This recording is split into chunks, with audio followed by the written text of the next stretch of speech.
Today we have green sea turtle Kenny, who's having an endoscopy. He came to us 2 months ago with a boat strike injury and long-term floating.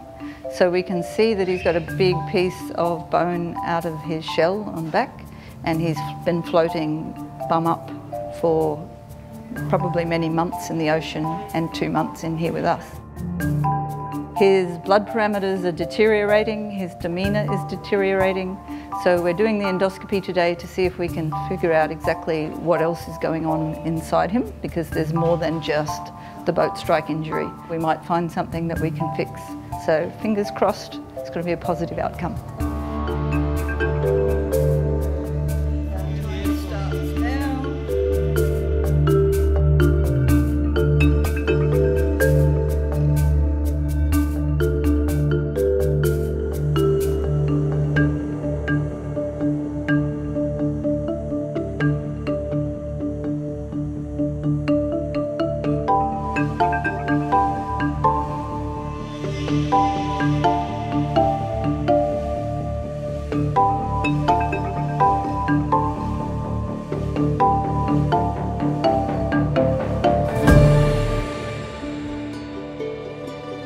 Can you take a picture, see the camera icon?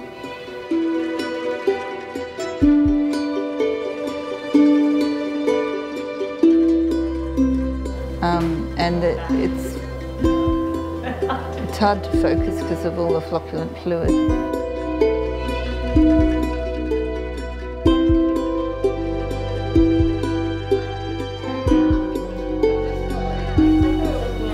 I think the propeller did the damage to him, and he's just hanging in there long after the initial injury.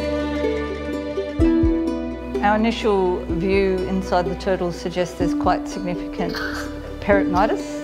In a turtle we call it coelomitis, but it's the same thing as peritonitis in another mammal.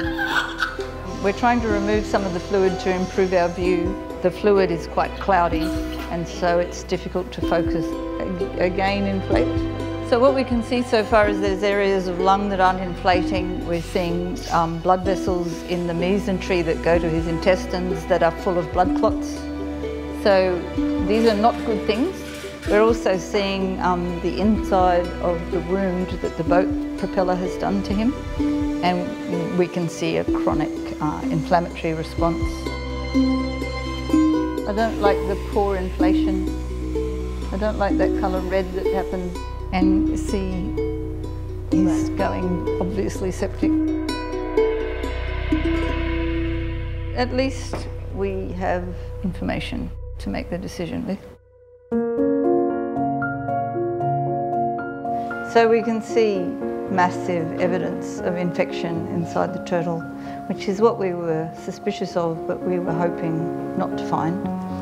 So this evidence here, plus all of these internal hemorrhages and abnormal lumps and bumps suggesting that he's got abscessation inside his coelomic cavity, as well as lots and lots of fluid with cloudy fibrin tags in it. He's struggling to fight off an overwhelming infection, and he's been on antibiotics with us for 6 weeks, and we have not been able to turn him around. So the kindest thing we can do for him is end his suffering.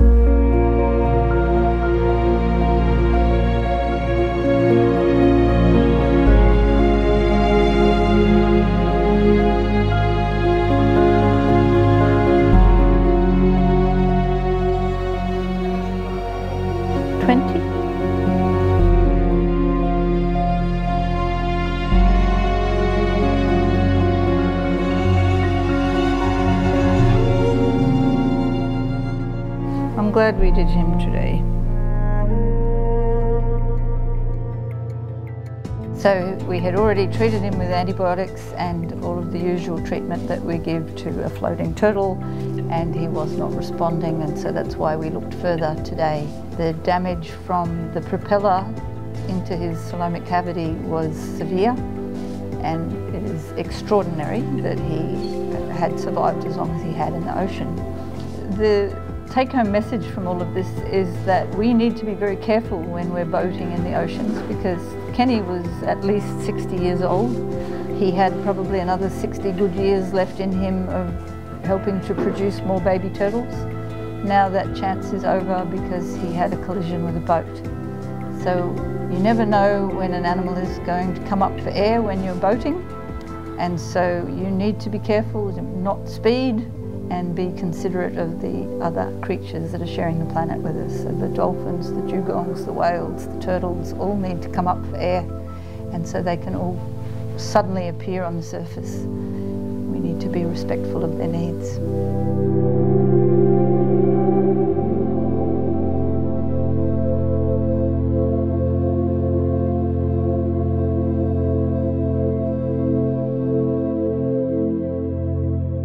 Have a look at these little beauties. Woohoo! Click on the links to see more videos just like this, and don't forget to subscribe.